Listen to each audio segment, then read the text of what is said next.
sobre el potencial, la importancia del potencial. Y me gustaría saber en qué punto nos quedamos, en qué punto usted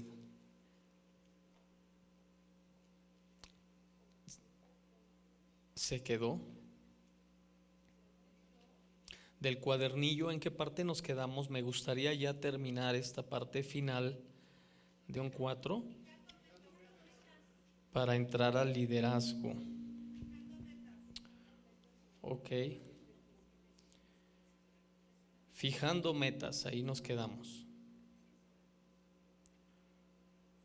Número 1, una vez que has identificado tu misión en la vida, la siguiente cosa importante que hacer es fijar metas que tengan que ver con esa misión. Ha sido dicho, si apuntas siempre acertarás, y de manera chistosa, ¿verdad? Muchas personas lanzan la flecha primero y luego dibujan el tiro al blanco alrededor de la flecha. Esta idea o este concepto de hacer metas tiene varios propósitos, varias razones.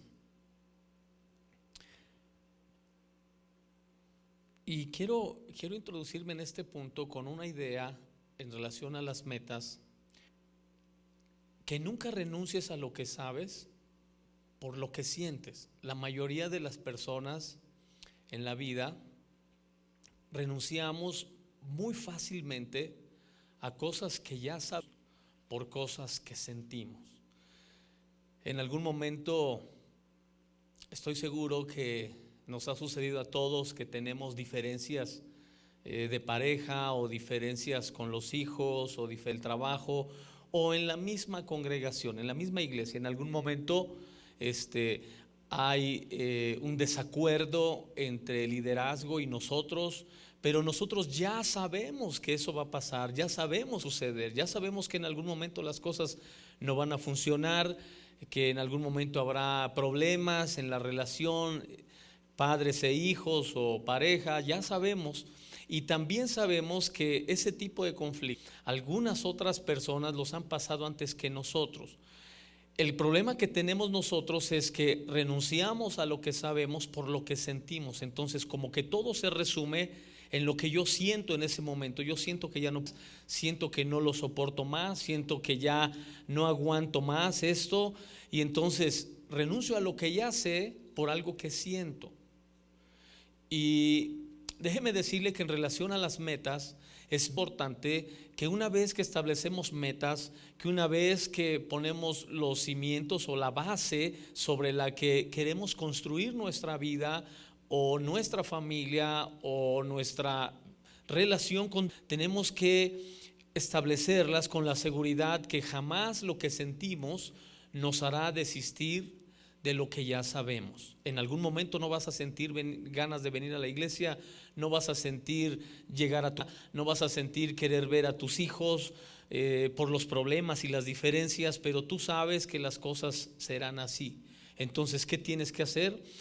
Perseguir tus metas, perseguir tus propósitos. Una de las cosas que te enseña el Salmo 106, verso 13 al 14 es la importancia de aprender a esperar en Dios, en el consejo de Dios, en las cosas que de alguna manera tú has establecido en tu vida, en armonía con los planes de Dios, y que en algún momento los deseos o los impulsos o los sentimientos nos orillan a abandonar de Dios o abandonar nuestros planes en Dios y seguir nuestros deseos o nuestros impulsos.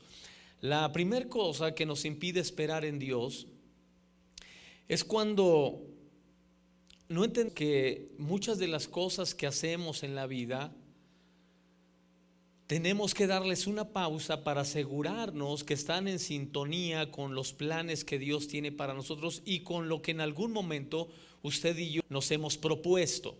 Muchas veces nuestra vida se descarrila, muchas veces perdemos el sentido de la vida porque no revisamos las metas que originalmente teníamos, los planes o proyectos de vida, y de repente nos fuimos perdiendo, nos fuimos metiendo actividades que nos alejaban de las metas originales, pero sobre todo de los planes de Dios.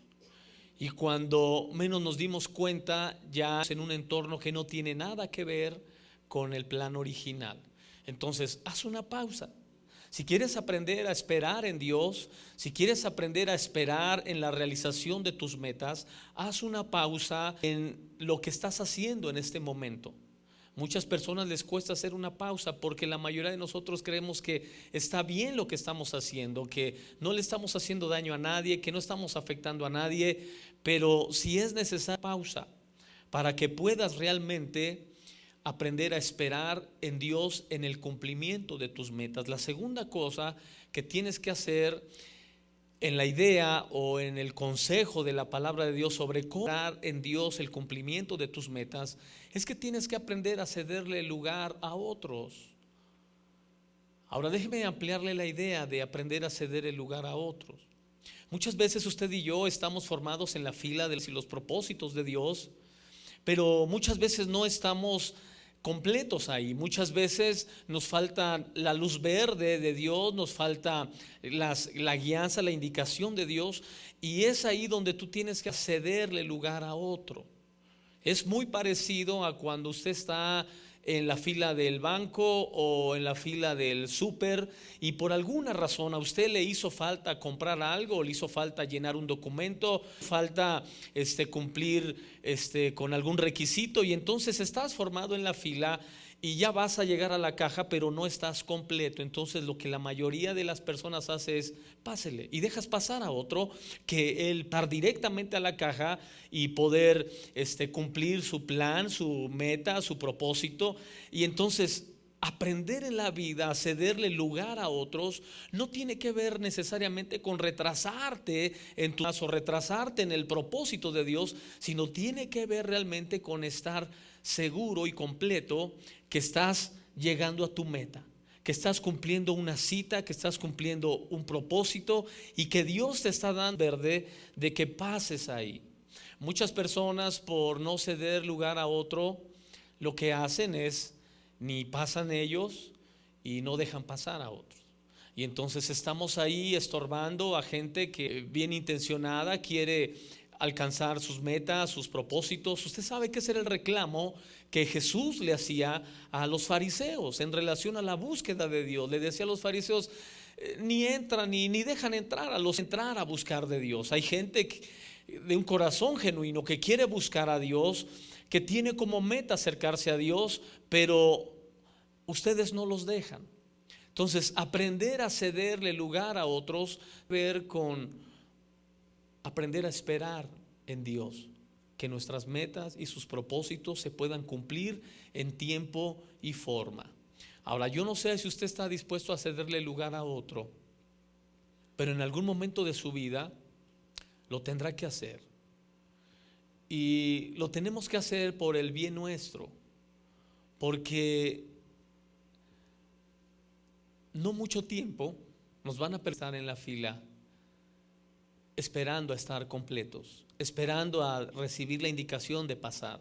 En algún momento te van a tener que hacer a un lado, y para evitarnos eso, lo mejor es estar conscientes que sí estamos siguiendo nuestras metas, estamos persiguiendo los planes de Dios, pero que también no es nuestro tiempo, no estamos completos para llegar ahí. Entonces, cederle lugar a otro en la iglesia, en el trabajo, en la familia, tender a hacerlo.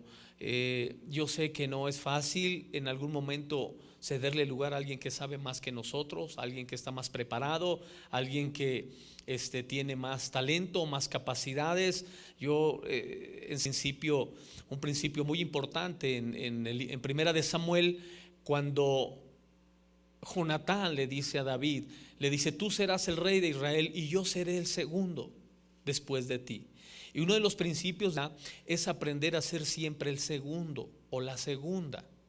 Yo sé que esa idea a nuestra mente le cuesta asimilarla, porque siempre queremos ser el primero, siempre queremos ganar, y está bien, no está peleado con la del reino, está bien querer ser el primero y querer ser el mejor, pero cuando se trata de los planes y los propósitos que tenemos en Dios, tenemos que aprender a ser segundos cuando nos toca ser segundos.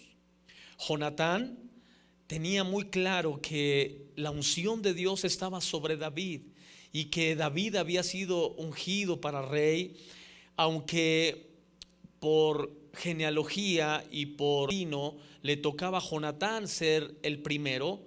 Él entiende que hay un mover espiritual más profundo que lo que la genealogía dictaba. Así que él le cede su lugar a David y dice: yo cedo. Y en esa idea de la vida, de aprender a ser el segundo, es de las cosas que más satisfacción te van a dar, porque es cuando comienzas a aceptar que siempre Dios será primero, siempre tú serás segundo.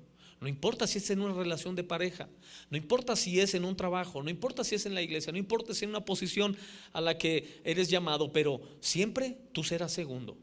Y eso nos ayuda muchísimo a poder estar con las personas que convivimos, a podernos relacionar, pero también a podernos sentir plenos, satisfechos cuando estamos en alguna posición o en algún lugar, porque sabemos que el primero ahí es Dios y después nosotros. En esta idea de esperar en Dios es el hecho de que no solamente es cederle lugar a otro en la fila, sino también hacer lo que hacía el pueblo de Israel. Una de las cosas que eran características en el pueblo de Israel sobre la espera en Dios, de los planes que él tenía para el pueblo, era, acuérdese usted que había una nube que de día los seguía y una antorcha que los guiaba de noche. Entonces, si la nube se movía, ellos se movían. Si la nube no se movía, se quedaban ahí. Lo mismo sucedía con la antorcha cuando el movimiento era por la noche. Entonces, esperar en Dios, en el cumplimiento de planes y de metas y de propósitos, tiene que ver con aprender a discernir cómo se mueve la nube de Dios. Si la nube se mueve, muévase usted. Si la nube no se mueve, ni siquiera lo intente, porque de la forma más insignificante usted va a tener gran pérdida. Dicen que el emperador Tito, o el emperador romano, en el año 70 creó Jerusalén. Usted sabe que la historia dice que, bueno, Jesús profetizó y dijo que no quedaría piedra sobre la ciudad de Jerusalén. Así que Tito el emperador llegó a saquear en el año 70 Jerusalén, y llegó con sus barcos y saqueó todo Jerusalén. Dice Josefo, un historiador judío, dice que era tal la desolación que había en Israel que podían atar un arado de norte a sur sin problema, O sea, el saqueo y la destrucción de Jerusalén fue total. Y cuando los romanos habían tomado todo el tesoro judío, usted y solo imagínese el candelabro de los 7 brazos que era de oro macizo, imagínese el arca del pacto, la mesa de los panes de la proposición, toda la riqueza del pueblo de Israel se la llevaron los romanos. Y dice la historia de los judíos que cuando Tito subió todo el tesoro y vio la desolación de Jerusalén, dijo: ¿dónde está el Dios de los judíos? ¿Dónde está? Destruimos todo Jerusalén. ¿Dónde está el Dios de los judíos? Y dice la historia que un viento comenzó a azotar las embarcaciones, y dentro del viento se escuchó una voz que dijo: necio, vas a morir por el ser más insignificante de tierra. Y cuenta la historia que un mosco entró por una de sus fosas nasales y llegó al cerebro y lo mató. Y le digo algo: cuando una persona se mueve, la nube de Dios, es sorprendente cómo las cosas insignificantes de la vida se convierten en los problemas más grandes que usted puede enfrentar. Pero cuando te mueves bajo la nube de Dios, escúchelo, no hay gigante que usted no pueda vencer. No hay problema que usted no pueda solucionar, no hay adversidad que lo pueda frenar. Cuando usted se mueve bajo la nube de Dios, usted está esperando en Dios, está en el movimiento de Dios. Dios va a enviar todo su poder, toda su potencia. Una de las cosas que aprendíamos en el potencial, en el desarrollo del potencial, en la lección anterior, es que una de las características de Dios es que Él es omnipotente. Potente, siempre poderoso. Cuando quiere decir que Él es omnipotente, es que en la medida que usted obtiene más poder de Él, Él se vuelve más poderoso. No disminuye su poder nunca. En la medida que usted adquiere de Él recursos, bienes, cosas materiales, unción espiritual, dones, talentos, Él se vuelve más poderoso. Eso quiere decir que Él es omnipotente. Por eso, en relación al potencial que Dios ha puesto en nosotros, tiene que ver con la conexión que tenemos con Dios, no tanto con yo soy Dios, que esa es la idea del potencial humano que se enseña en California. Tú eres Dios y tú puedes hacer todo lo que tú quieras, el poder está en ti. No es cierto. ¿Cierto? Usted es poderoso y usted tiene un gran potencial en la medida que usted se conecta a su fuente. Acuérdese, la fuente es la que nutre todo el poder que usted en algún momento va a necesitar para alcanzar algo en la vida. Esa es la gracia. Así que esperar en Dios, esperar en los planes que hicimos con Dios es determinante para nuestras metas. Y número 4, dentro de lo que es esperar en Dios, en el cumplimiento de metas, es que no cometamos el error de, ya les dije, el hacer pausa, ya les dije el el lugar a otros, el hacer lo que hizo el pueblo de Israel, movernos con la nube. Número 4, el no correr a sustituir algo o alguien que se ha ido, sino tenemos que esperar a que Dios lo haga. ¿Por qué? ¿Cuántos de nosotros en algún momento tuvimos como meta tener una familia, tener hijos, tener un hogar? Y en un momento las cosas no se dieron así. En algún momento dicen, papá se fue a comprar cigarros y no regresó, mamá se dedicó a hacer algo y se desatendió de nosotros. No lo sé, pero en algún momento las cosas no funcionan como las planeamos. Y pareciera que nuestras metas nunca se van a alcanzar. Déjeme decirle que no es cierto. No importa en qué área o aspecto de su vida parezca inalcanzable la meta, si usted aprende a esperar en Dios, sus metas se van a realizar. El problema que tenemos es que cuando tenemos una pérdida, inmediatamente corremos a sustituirla por algo o por alguien. Hay personas que inmediatamente se divorcian y no tienen un mes de divorciados y ya están buscando otra relación. En lugar, yo le digo, mire, a los muchachos siempre les digo, dile a Dios que escoja por ti. Una de las cosas que yo he aprendido en la vida es, escoge por mí. Yo no quiero escoger, porque si yo escojo voy a hacer lo que hacía Samuel, ¿verdad? Samuel, cuando escogió al primer rey, aunque había cierta guianza divina, Samuel vio a Saúl y dice la escritura que Saúl de hombros para arriba era el tipo más alto, más impresionante, más atractivo, llamativo, y dijo, ese está bien como para rey. Pero cuando Dios le dijo, ¿sabes qué, Samuel? No ve el hombre, porque Dios no ve las apariencias. Y entonces Samuel tuvo que aprender a ver más allá de lo aparente como profeta de Dios y a escoger como Dios escoge. Cuando en algún momento tú tienes que escoger algo, dile, Dios, escoge por mí.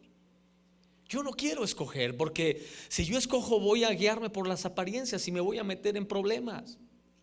Ahora, cuando tú tienes una pérdida, inmediatamente a sustituirla por algo, pareciera que estás supliendo una necesidad que te va a ayudar a alcanzar tus metas. Pero si no está en los planes de Dios, lo que va a hacer es atrasar tus metas. Entonces, ¿qué tienes que hacer en Dios? Y decirle, Dios, escoge tú. ¿Quién va a sustituir al Señor? ¿Quién va a sustituir a la señora? ¿Quién va a sustituir la pérdida del negocio, del trabajo? ¿Cómo se va a sustituir y por qué se va a sustituir? Y entonces aprender a decirle a Dios, sustitúyelo tú, no yo. Entonces muchos vamos por la vida sustituyendo cosas, circunstancias y personas cuando tenemos que esperar a que Dios lo haga. Eso hace que nuestras metas se vuelvan más alcanzables. ¿Qué impide? ¿Qué impide que esperemos en Dios? Básicamente 5 cosas nos impiden esperar en Dios. Número, que somos personas que vivimos una vida muy acelerada. La prisa es la primera cosa que nos impide esperar en Dios, que es un mal conductual, hábito, es un mal comportamiento que vamos desarrollando y aprendiendo muchas veces desde niños. Desde niños, vamos aprendiendo a andar a prisa. Y hacemos todo tan a prisa y tan a las carreras que no medimos los riesgos, que no medimos el peligro, que no medimos las cosas que en algún momento pueden costarnos mucho más por hacerlas tan a prisa. Muchas personas en etapas de su vida han sufrido grandes pérdidas. No ha sido porque Dios les quiera hacer daño, no ha sido porque la vida haya sido injusta, sino porque su estilo de vida tan acelerado y tan a prisa que llevan les impide esperar en Dios. Y lo que te impide esperar en Dios es la prisa. La segunda cosa que te impide esperar en Dios son las pasiones.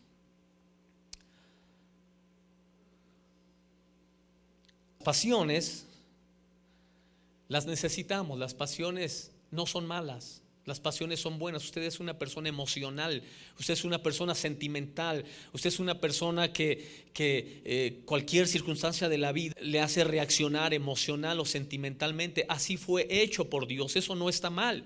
Lo que es incorrecto es que nuestras pasiones no estén educadas. La educación de las pasiones es un proceso. Por eso tenemos que empezar a identificar cómo nuestras pasiones en algún momento rebasan nuestra razón. Yo le digo a los jóvenes, tienes que tener cuidado cuando te das cuenta que las hormonas, cuando la hormona mata neurona, entonces tú tienes que someterte a un proceso para que puedas tener control sobre la hormona. Si no, constantemente vas a sufrir pérdidas y retrasos por no educar la pasión. La pasión es buena y la necesitamos para vivir. Sin pasión no se puede vivir. Cada día tiene que vivir usted con pasión. Cada día tiene que haber algo que lo apasione por siendo. Yo de repente le escribo a algunas personas que sé que están pasando momentos difíciles. Les escribo y les digo: no puedes permitir que la vida te deje sin mérito alguno, solamente por los años que te ha permitido vivir. Y cuando le digo a la gente que no puede permitirle a la vida que lo deje sin mérito alguno, lo que le estoy diciendo es que aprenda a sacarle a la vida el mayor provecho a través de la pasión, para que usted no se sienta en la vida como ¿a qué vivo? ¿Para qué estoy aquí? ¿Qué sentido tiene? Mi vida no sirve, mi vida no vale nada. Usted se puede imaginar una persona, yo digo, ¿a qué tienda de ropa va una persona que siente que no vale nada? ¿A qué tienda puede ir a comprar algo una persona que siente que no vale nada? ¿Qué tipo de relación puede tener una persona que siente que no vale? Así que usted no puede levantarse ningún día sin pasión por algo. En la pasión por tu casa, por tus hijos, por Dios, por la iglesia, por una persona, por ti mismo. Pero tienes que tener pasión por lo que haces. Dios nos hizo así. No la pierda, edúquela. En un momento su pasión es el motivo por el que usted pierde dirección, pierde guianza, deja de esperar en Dios, deja de depender de Dios. Entonces no tienes que reprimir tu pasión, lo que tienes que hacer es encáusala hacia Dios, encáusala hacia tus metas y vas a verlas realizadas. Número 3, la tercera cosa que es un impedimento para esperar en Dios es la desconfianza. Desconfianza no solamente en los aspectos humanos, sino también en los aspectos especialmente por las cosas que nos han sucedido en el pasado. Muchas personas se nos complica esperar en Dios por las cosas que nos han sucedido en la vida, tanto con seres humanos, muchas veces con Dios. Hay personas que tuvieron alguna decepción con alguna persona que les ha producido una desconfianza terrible. Entonces a ese tipo de gente le cuesta mucho esperar en Dios. Le cuesta mucho esperar que las cosas tomen un rumbo diferente porque viene lastimado, viene herido de alguna relación, de alguna situación en la que interactuó con alguien y fue decepcionado. Yo enseño siempre que una de las cosas que más nos dañan es esperar de las personas lo que no pueden ser las personas. Hay mucha gente que le pasa lo mismo con Dios. Espera de Dios cosas que Él no puede. Hay gente que cuando digo eso me dice: pues no, Dios, no, que Dios todo lo puede. Y le digo: por supuesto que Dios todo lo puede, depende en qué contexto lo quieras ver. Pero si Dios pudiera todo, entonces ¿por qué le dio a Eva a Adán? Si Dios llenaba todo en Adán, entonces ¿por qué Adán tuvo la necesidad de una mujer?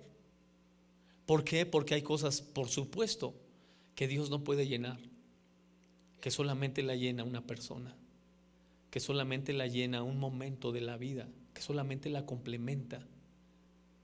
Pero que lo que Dios quiere hacer es que tú entiendas que cada una de esas o de etapas o circunstancias pueden ser llenadas si te dejas guiar por Él y si esperas en Él. Amén. Entonces, la desconfianza es un impedimento a esperar el cumplimiento de nuestras metas y de nuestros propósitos en Dios. Yo no sé qué tan desconfiado sea usted de las personas, pero en algún momento tendrás que soltar eso. Tendrás que soltarlo, pues te va a costar tomar nuevos retos y nuevos desafíos, meterte a mejores relaciones, meterte a mejores estilos de vida, a mejores proyectos de vida. ¿Por qué? Porque vienes ya confianza de algo que te sucedió en alguna relación, del tipo que haya sido, de amistad, de amorosa, sentimental, familiar, del tipo que sea. Pero déjame decirte algo, usted no se puede quedar ahí. Porque si usted se queda ahí, entonces usted ya perdió la esperanza. Y cuando tú pierdes la esperanza, literalmente tú estás muerto en vida. Es como si te cortaran las piernas y quieres caminar, puedes caminar. Y no te puedes permitir eso. Así que supera la desconfianza si la tienes en Dios, porque en algún momento le pediste algo a Dios y tú crees que Dios no contestó, y tú crees que Dios no estuvo atento a lo que tú estabas pidiendo. Si en algún momento tú esperar algo en Dios y nunca viste la respuesta, entonces tienes que superar eso y abandonarte en las manos de Dios, decirle: Señor, lo que en algún momento yo creí que tú tenías que haber hecho y no hiciste, no sé por qué no sucedió así, que no me diste la respuesta, pero no me quiero quedar ahí, quiero avanzar en la vida. Y te aseguro que si decides avanzar, Dios te dará la respuesta, porque en ese momento las cosas no fueron como tú esperabas.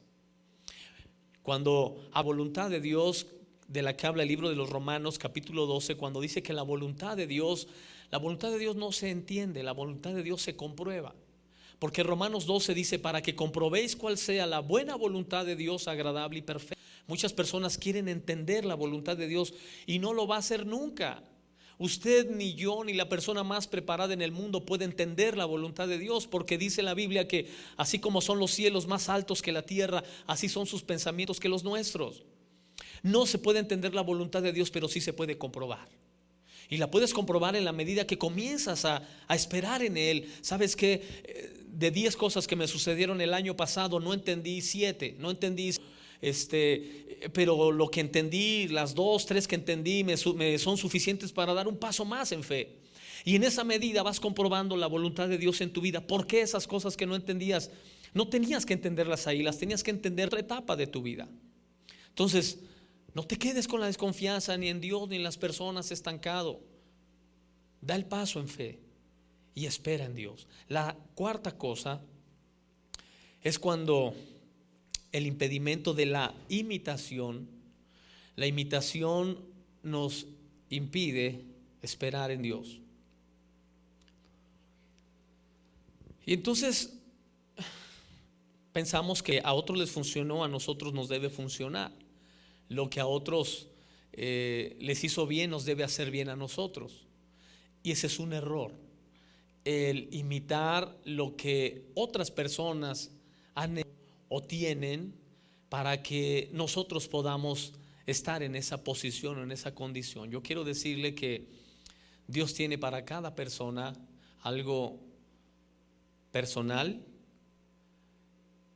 es decir, un plan y un propósito perfectos, y no necesariamente tienen que ser igual el uno del otro, salvo que en algún momento esté en una relación donde llegue a ser un alma gemela de otro. Pudiera ser que entonces los dos sienten, piensan y tienen propósitos iguales, pudiera ser, pero si no es así, difícilmente usted puede esperar para usted lo que le sucedió a otra persona. Podemos imitar cualidades de carácter, podemos imitar personalidades, podemos imitar talentos, si es que hay alguna identidad en ese desarrollo de habilidades y talentos, pero no la parte de los planes y los propósitos que Dios tiene para una persona. Eso no lo podemos imitar. Y muchas personas van queriendo imitar lo que otros tienen. La quinta cosa que nos impide esperar en Dios es la envidia.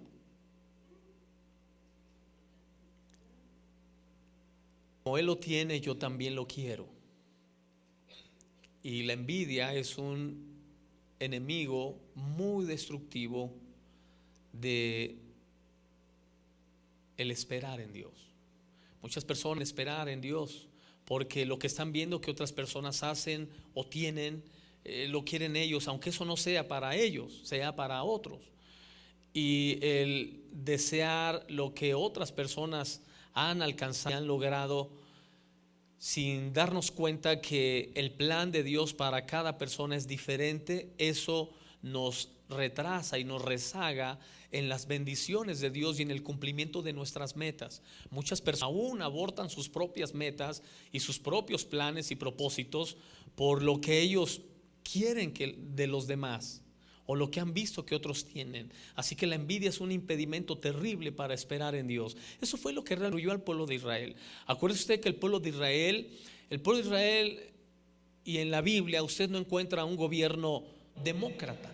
En la Biblia usted encuentra una teocracia, es decir, Dios gobernando en medio del pueblo de Israel, no un grupo de personas decidiendo qué es lo que tienen que hacer.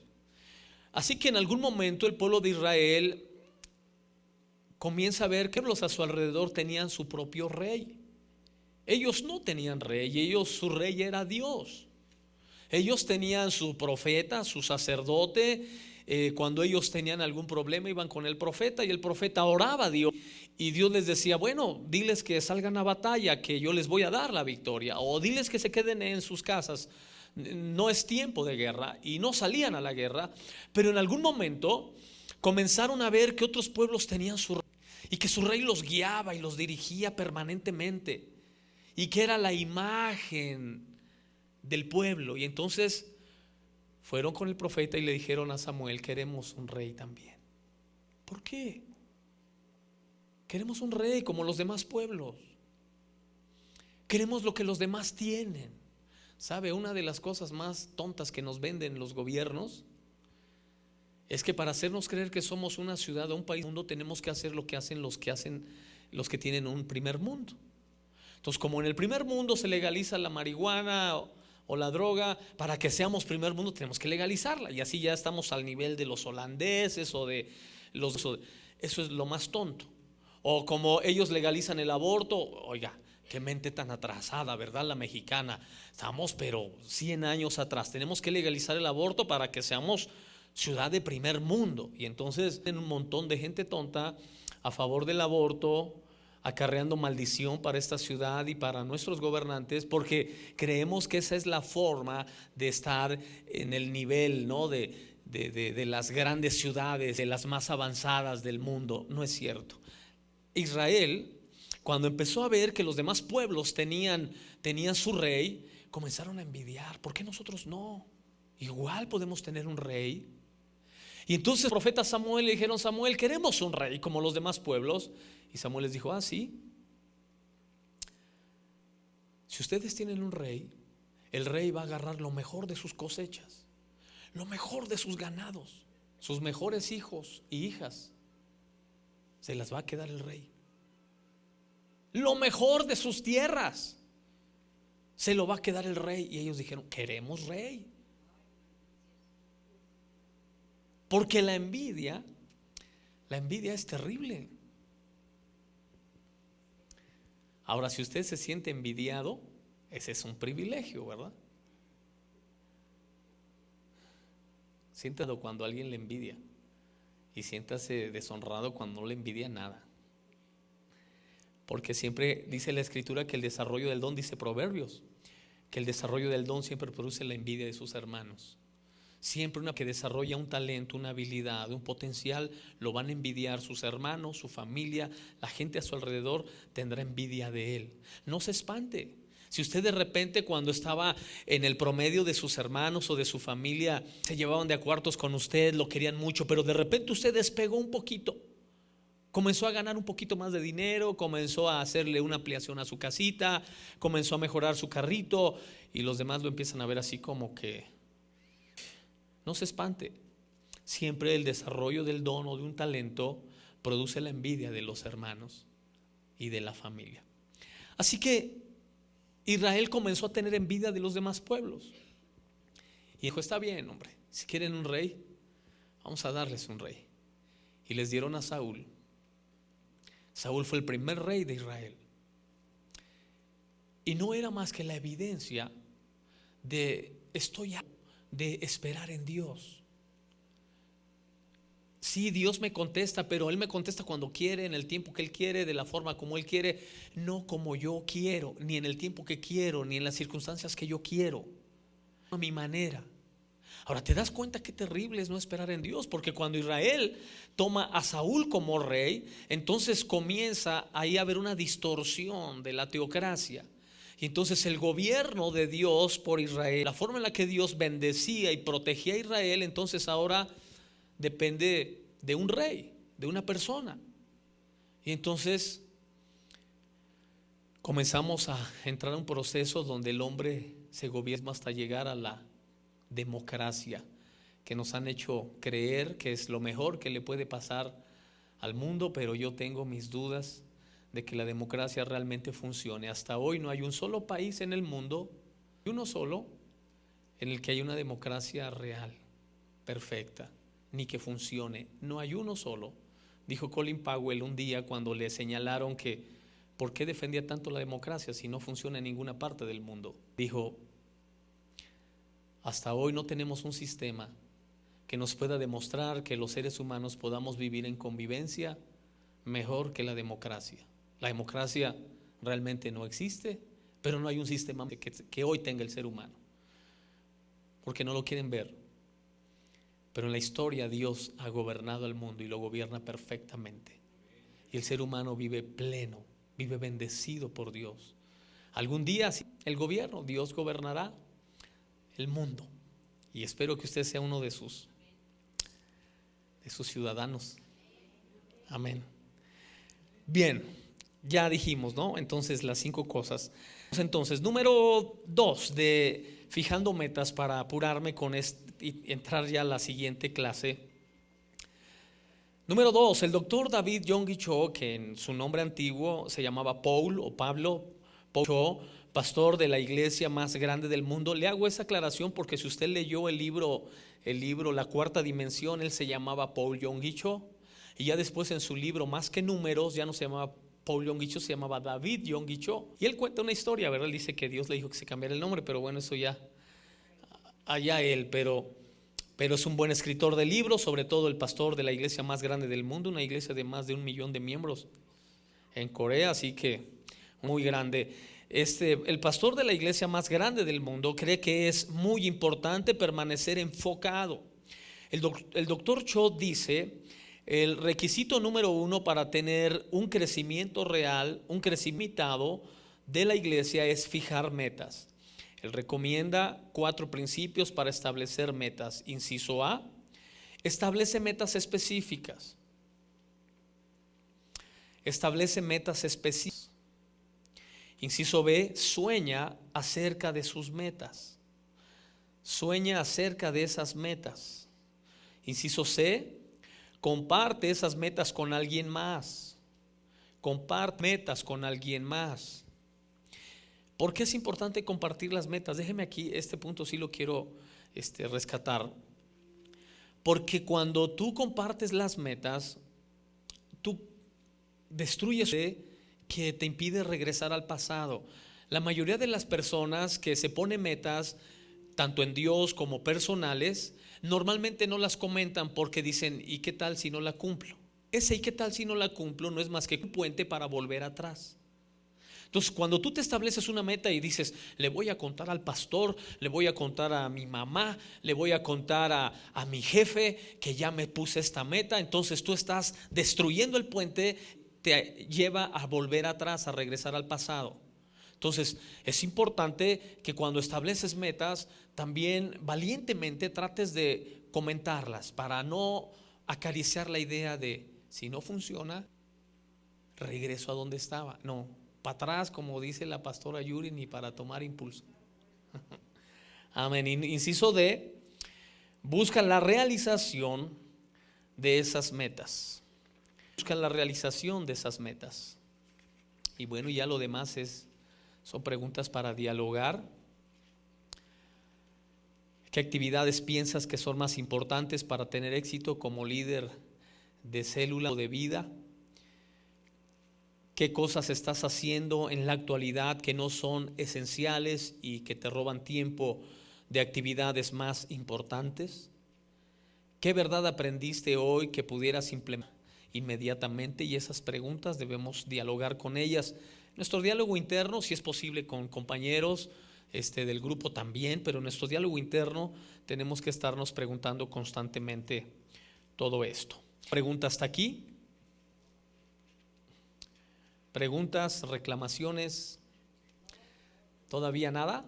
Bueno, ok, vamos a entrar a la lección número 5, 10 principios de liderazgo. Vamos a entrar a un tema muy poderoso, un tema muy importante, porque liderazgo siempre es desafiante, siempre es un tema que nos lleva a verlo de varios ángulos, de varias visiones. ¿Por qué? Porque lamentablemente o afortunadamente, de la forma que usted lo quiera ver, vivimos en un mundo que nos enseña muchas cosas que es liderazgo. Algunas de ellas las creemos como si fuera la neta del planeta, y otras las vemos de lejitos, pero llegar al punto de lo que es liderazgo nos va a costar un poquito, le va a costar a su mente un poquito, porque muchos, por ejemplo, piensan que liderazgo es una posición. Por ejemplo, nosotros pensamos que liderazgo es el líder, es el jefe que tiene en la empresa o en el negocio o en el trabajo. Él puede ser el jefe, puede ser el encargado, el gerente, el director, pero no necesariamente el líder.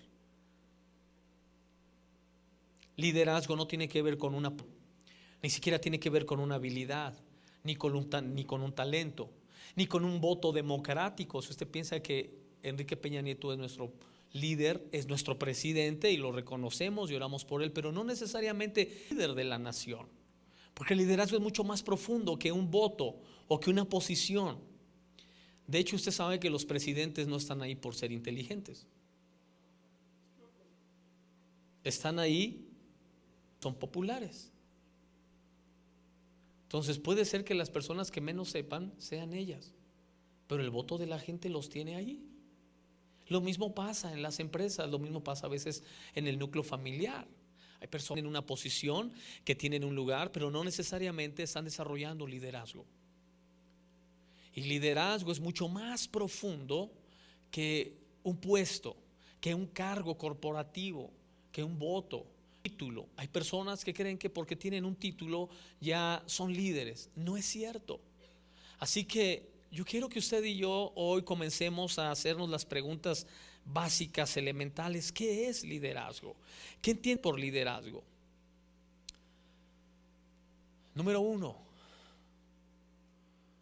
liderazgo es estar insatisfecho con la realidad. Liderazgo es estar insatisfecho con la realidad actual. Muchas personas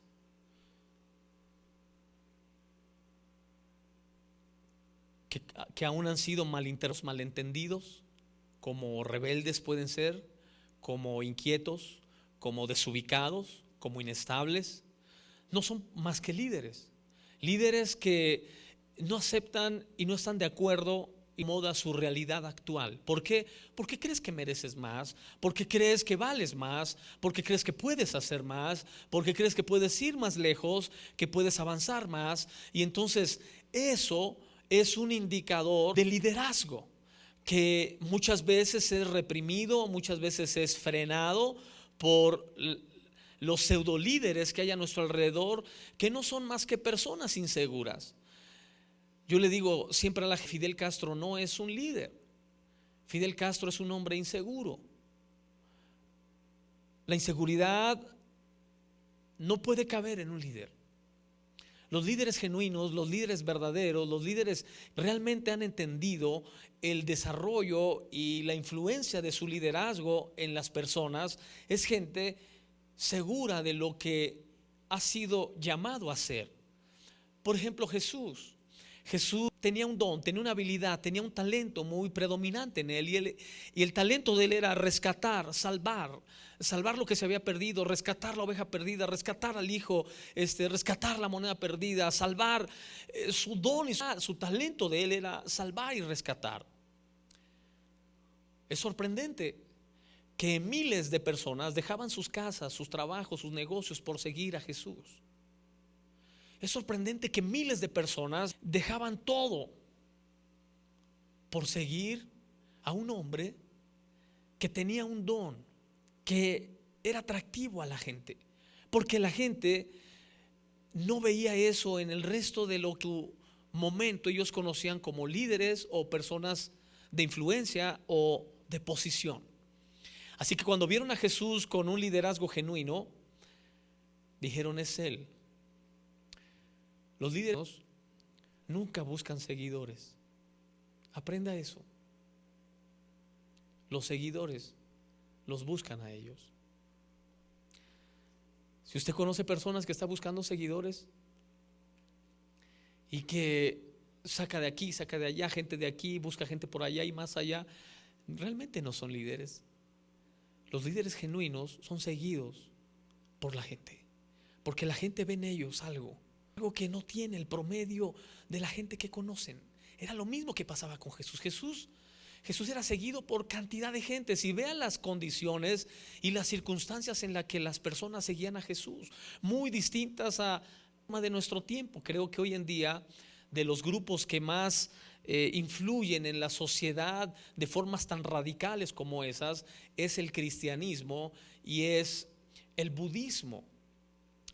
Usted sabe que hay mucha gente, literalmente mucha gente, que ha dejado negocios, empresas, riqueza, posiciones por seguir a Jesús y a Buda. Los tibetanos, de la gente más avanzada en el budismo, muchos de ellos empresarios, son gente muy acaudalada, muy rica, que en algún momento bajaron la cortina del negocio de la empresa y dijeron: me voy a ir al Tíbet, me voy a internar allá con los lamas y voy a dedicarme a la contemplación, a la meditación, y escogen esos estilos de vida. Si usted quiere muy arcaicos, si usted quiere muy religiosos, muy ocultistas, si lo quiere ver así, pero gente que ha dejado empresas, fortuna, por seguir una forma de pensamiento, una ideología o una religión.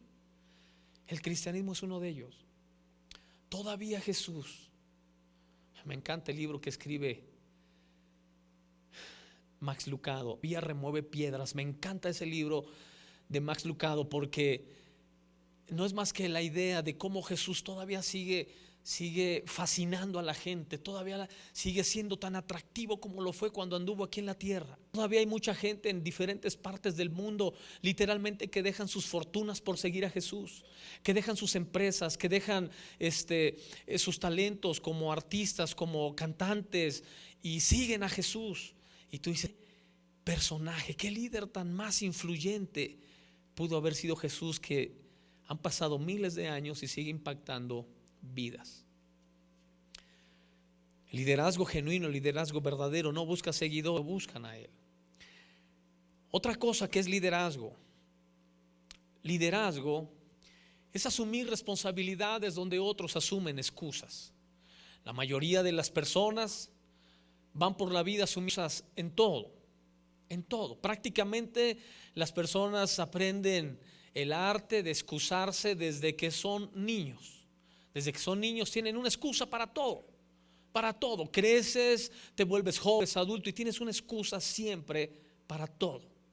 Los líderes verdaderos, liderazgo genuino, es un liderazgo que asume responsabilidades donde otros asumen excusas. Cuando tú perteneces a una familia, tú se está excusando y entonces tú dices, yo voy a asumir la responsabilidad de esto. Tú eres el líder de esa familia. Y no importa si eres el hijo menor, no importa si es usted la señora de la casa, no importa quién sea. Donde otros asumen excusas, usted asume responsabilidad. Usted tiene un liderazgo que va a trascender. Hay que comenzar a maximizar el liderazgo de Jesús, que es al que vamos a entrar en unos momentos, y vamos a aprender cómo Jesús desarrolló ese liderazgo y lo plasmó en sus discípulos, y ahora lo quiere plasmar en nosotros para que podamos tener ese liderazgo genuino, que trascienda, que realmente influyente, que sea de inspiración a las personas que viven con nosotros o que trabajan con nosotros o conviven con nosotros. A veces como pastores de repente nos toca ir a hacer alguna visita familiar y lugares donde siempre preguntamos para llegar a un hogar donde se nos complica la dirección, casi siempre son las tiendas. Entonces llega uno a la tienda y pregunta, oiga, ¿usted conoce en esta calle la familia fulana de tal? ¿A la persona fulana de tal? Ah, sí, una persona así, chaparrita, morenita, sí, esa persona. Es que la ando buscando, pero no me coincide. Y entonces le dice, disculpe, ¿para qué la quiere? Es que yo soy su pastor. ¿Usted es su pastor? Oiga, pues ¿qué clase de congregante tiene? ¿Qué clase de miembro? Y le empiezan a dar todo el currículum o el burrículum, dijo alguien por ahí. Y dice, no, pues qué pena, ¿verdad? Pero aún en la comunidad eres una persona de influencia. Liderazgo, asume responsabilidades donde otros asumen excusas. Y eso siempre te va a poner en una posición de ventaja con el resto. Y ahorita vamos a ir más profundo en esta. Otra cosa más que es liderazgo. Liderazgo es la capacidad de crear en otros el deseo de soñar. Es la capacidad de crear en otros el deseo de soñar.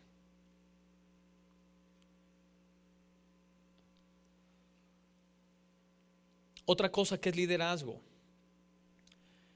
es ver posibilidades en una situación. Ven limitaciones. Es ver posibilidades en una situación donde otros ven limitaciones. Ahora, cada una de las cosas que estamos hablando, quiero que las vayan en la persona de Jesús. Vaya imaginando siempre a Jesús. Imagínate a Jesús haciendo soñar a una persona. Imagínate a Jesús, la persona literalmente del piso, de la basura, y hacerle soñar que él puede alcanzar algo en la vida. Una de las historias que más ejemplifica es cuando le traen a Jesús una mujer, dice la escritura, que merecía ser apedreada. Por lo menos era lo que sus verdugos creían o pensaban que era el de esta mujer. ¿Por qué? Porque dice la escritura que fue encontrada en el acto mismo del adulterio. Y cuando dice la escritura que le trajeron a esta mujer a Jesús, ve el liderazgo de Jesús. Eso es liderazgo. Donde otros ven limitaciones, tú ves posibilidades. Y si en lugar de apedrearla, le damos una oportunidad. Y si en lugar de señalarla y declarar, sabe que ese es un experimento que se hizo. Fíjese qué importante es un experimento que se hizo en una universidad en Estados Unidos. El experimento se llama el doble ciego. Es un experimento que está basado de hacerle creer a una persona algo que no es. Fíjese, escogen el grupo de alumnos más atrasado de la universidad, el grupo con materias más reprobadas, y escogen el grupo de maestros más irresponsables, más faltistas, menos preparados,